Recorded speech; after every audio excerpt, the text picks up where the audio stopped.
You're listening to Psych with Mike. For more episodes or to connect with the show with comments, ideas, or to be a guest, go to www.psychwithmike.com. Follow the show on Twitter @PsychWithMike or like the Facebook page @PsychWithMike. Now, here's Psych with Mike. Welcome into the Psych with Mike library. This is Dr. Michael Mahan. I'm here with Mr. Brett Newcomb. Hello. I was checking to make sure that both cameras were recording. So that's what I was. I don't know if you. I was just waiting for you to push my button. Yeah, I didn't know if you were speak wondering what was going on. No, so you have siblings, right?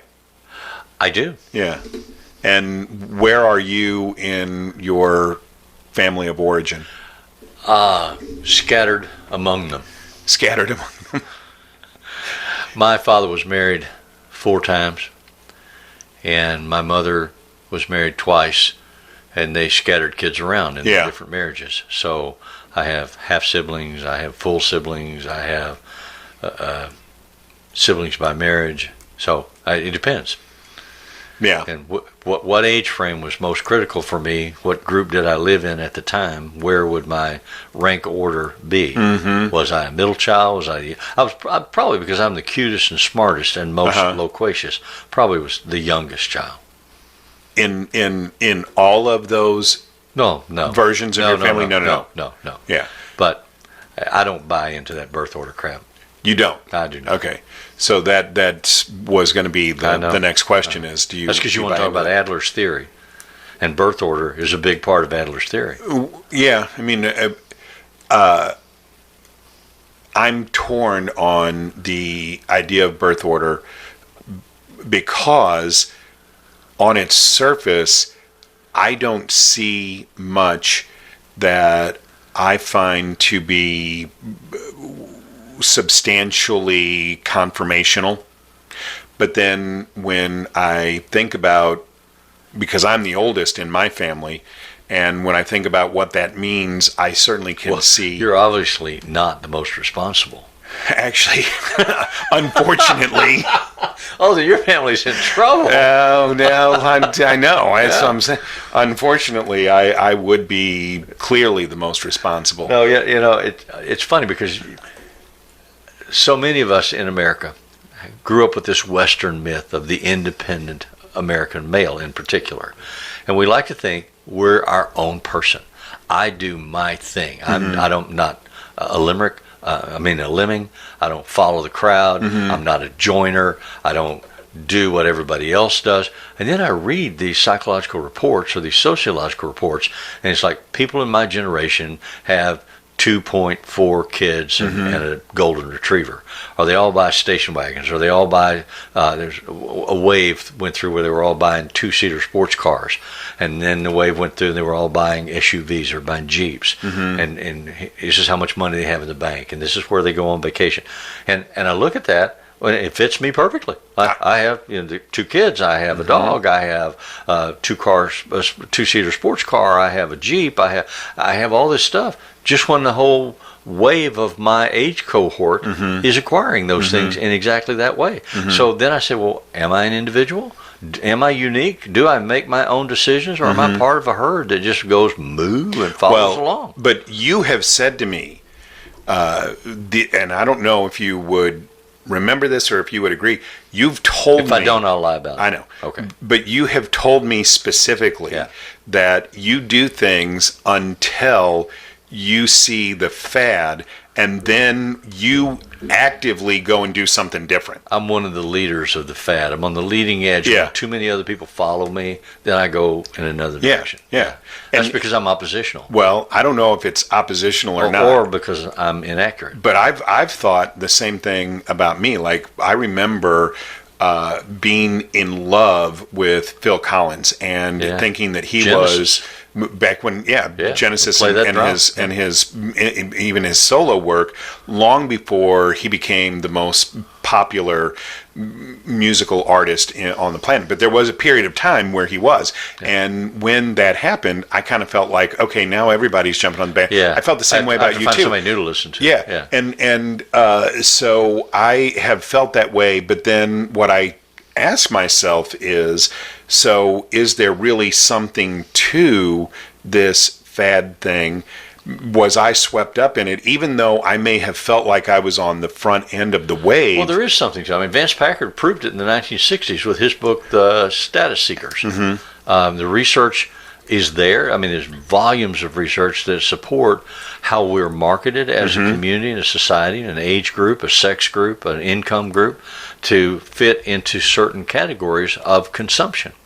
So we buy polyester shirts. We buy the Kiana shirts. We, with the gold necklace or silver necklace, and go to disco dance clubs because that's what everybody in our group is doing. Then we look up and say, well, I don't want to be part of that group. I'm going to do something else.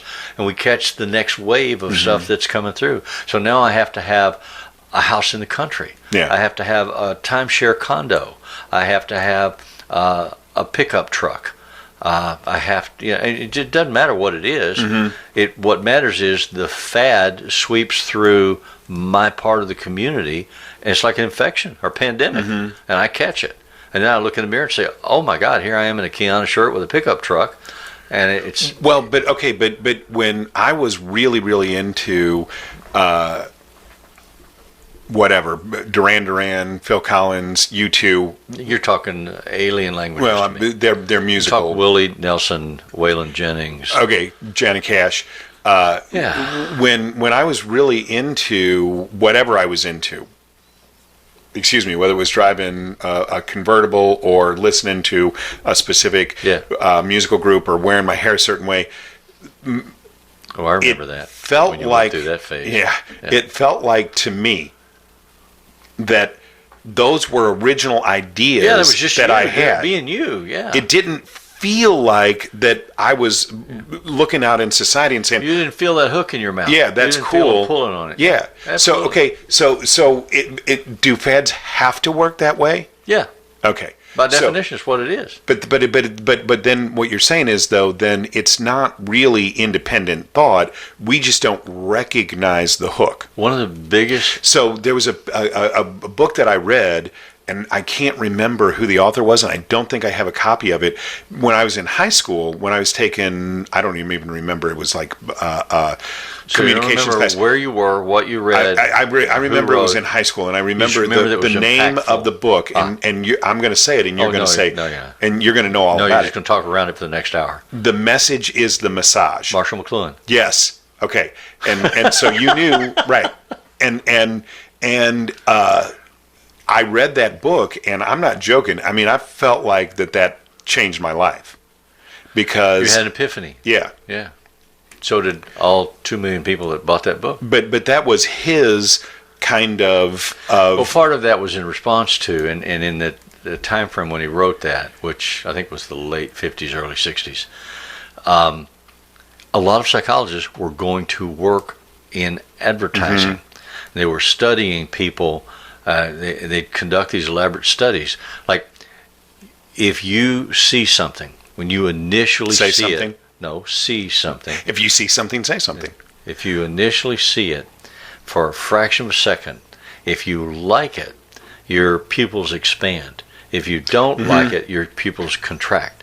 Now, you adjust quickly. Yeah. So they would set those up are called hidden micro-expressions. cameras. Yeah. They would set up hidden cameras for shoppers coming down the aisle. And then they would test market products like designs and labels and color combinations, whatever, to see what people would notice positively, right, what they would flinch back from. And then these psychologists would go and sell this information to the production company that was going to make butter. They did one, there's a famous one with Imperial margarine, with the crown, and there was one with 4-leaf clover. What size, what number of clovers, what color combination of packaging was most immediately and biologically attractive to the consumer? What would increase the likelihood that they would buy this one? So if you know that and you package your product that way, you can sell more of that product. So you can make more money. So a lot of psychologists then and now went to work for these companies doing this kind of research to figure out about human nature. Because if I ask you, you'd say, "Oh, I'm way too smart for that. I buy that margarine because it tastes good." Right. Or, exactly. And you know the slogans. Good to the very last drop. It's all about advertising and marketing and psychology. And so, but what you're saying though is that we can't ever separate out the message. So the message can then create a contextual appreciation for the thing. So we may think that we're just independently thinking and independently choosing, but in reality, it's much more nuanced than that. Yeah, but it's not 100%. Would you say that that's the same? So then you're saying that that's the same way that Adler then came up with the different behaviors that were involved in birth order? Yeah. Okay. That's my opinion. Okay. I mean, I kind of wanted to come back because we had started talking about the birth order thing, and then we got on to the marketing thing, and I can see how those things could be connected, and that makes a lot of sense. So you're looking for patterns, and the pattern doesn't necessarily fit the individual example. It's like nonverbal behaviors.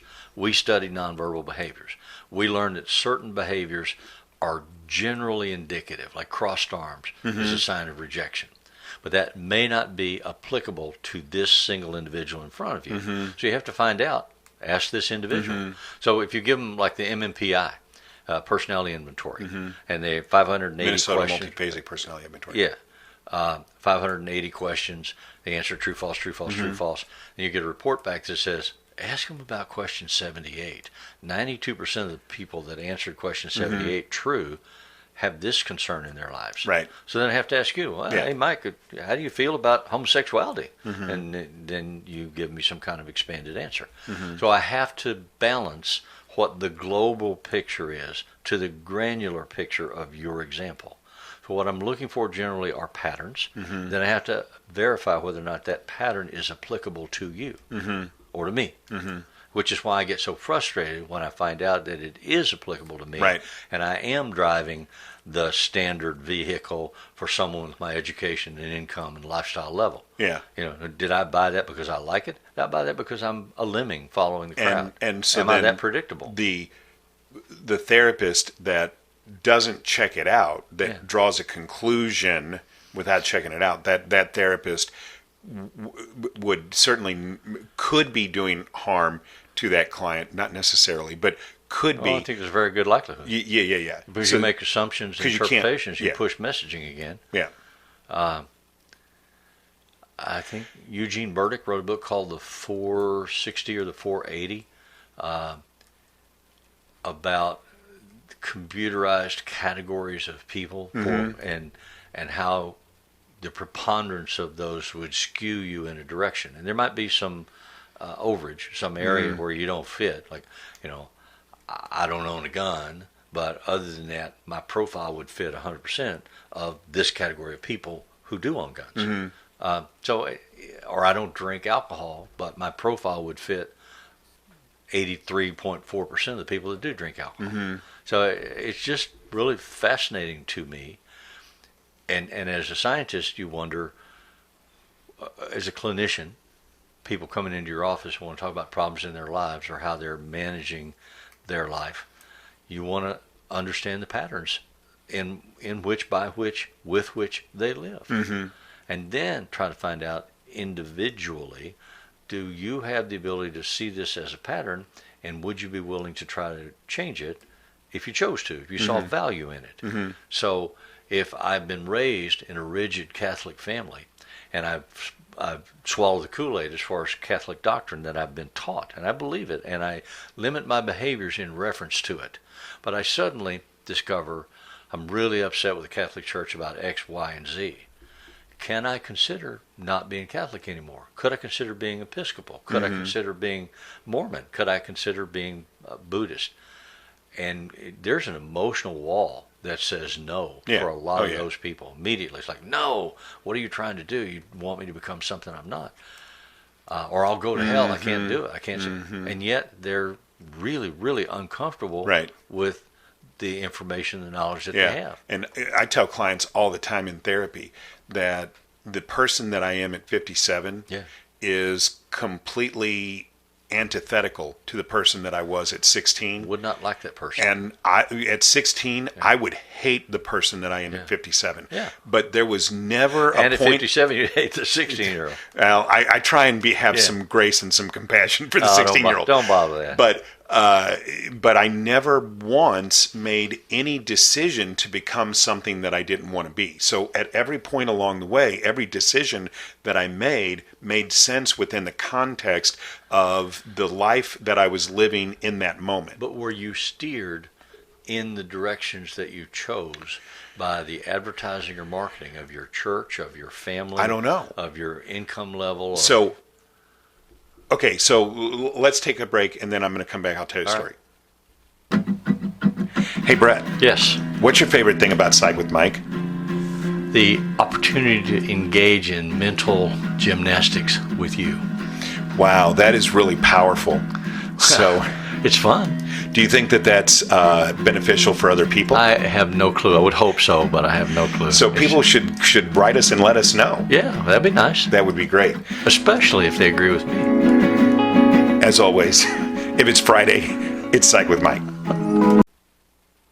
Okay, we're back, and you asked me this question of was I steered, and I don't know, but what I will tell you is that I'm old, and so I went to college originally in the days before there were computers.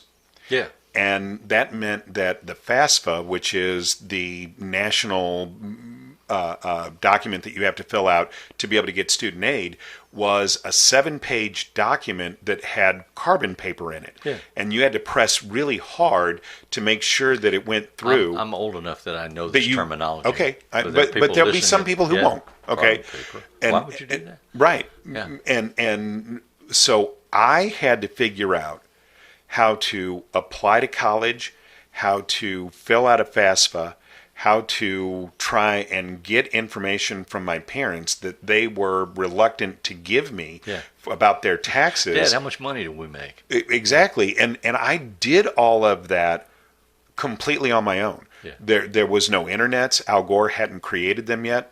That's a joke. And yet I did that.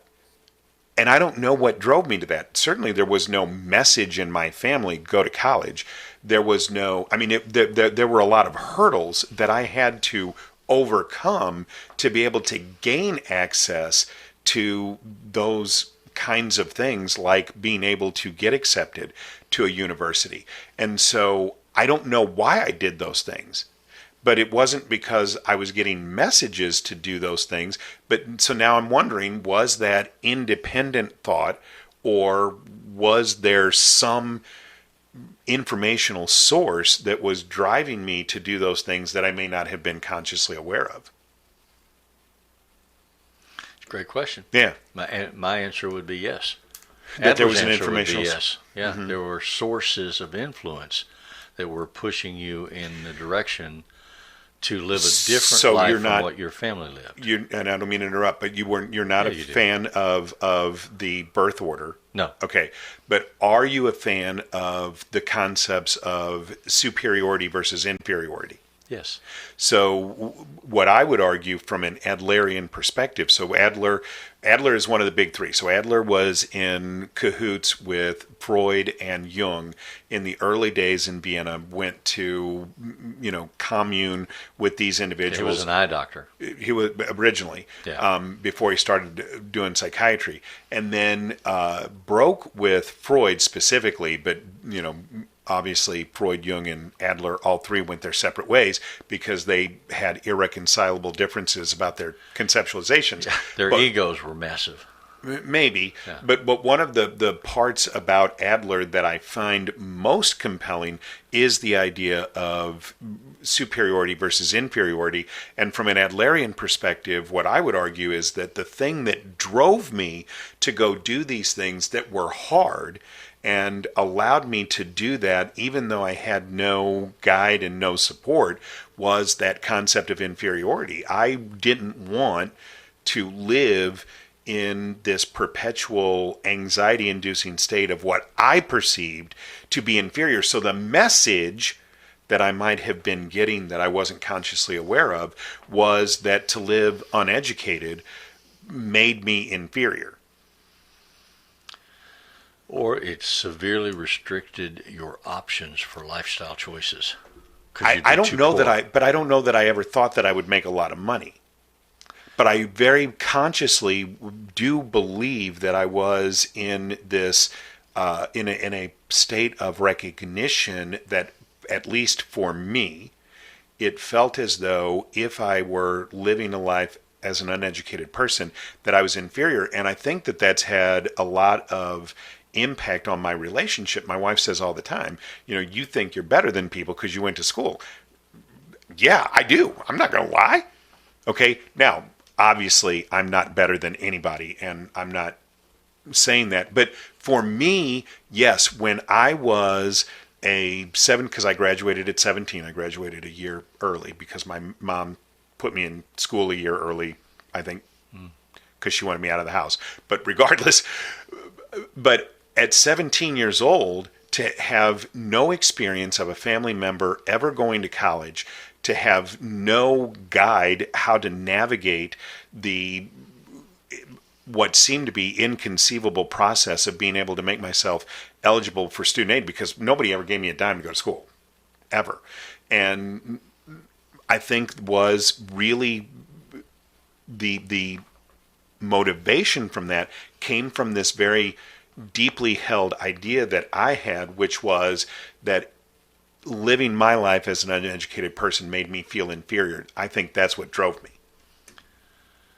I would agree with that, based on what I know about you. Yeah.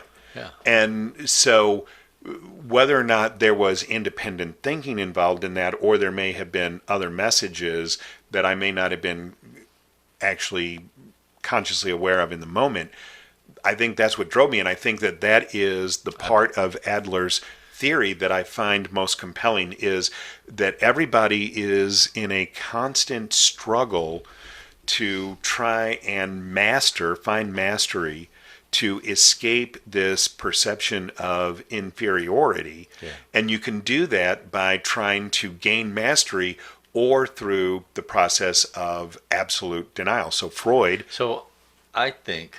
Okay. That I agree with you 100%. But I think that there were influences on you which, off the cuff, you may not remember, that didn't come from the image and influence of your family, the way of your father, the way of your mother, the way of your brothers, aunts and uncles. There had to be teachers, preachers, babysitters, girlfriends' mothers. There had to be someone. Well, there were no girlfriends. That looked at you and said, Michael, you are capable of more. Michael, you can do better should you choose to. You do not have to have this be the script for your life. And I believe that is what I did for years as a therapist. When people would come in who were caught in this conflict, struggling with these issues, to say to them, you are empowered. You have the ability to make other choices. If you have the clarity of thought, if you have the understanding and the courage to step outside of the box and write a new script for yourself, you can live a different life. You can be an actor in a different play. You can even write the play. And I think that's what therapy does, but I think that's what Boy Scout leaders can do, coaches can do, teachers can do, preachers can do, and do all the time. So I think you did get those messages. And I think the television media also gave you that message, because the classic television families of the 50s and 60s and 70s were middle-class, white, upwardly mobile families. Right. They weren't factory workers. Yes, Jackie Gleason purported to be a bus driver. Right. But, I mean, the Beaver's dad was wearing a suit to work every day. And his mother ran the vacuum cleaner with pearls in a dress.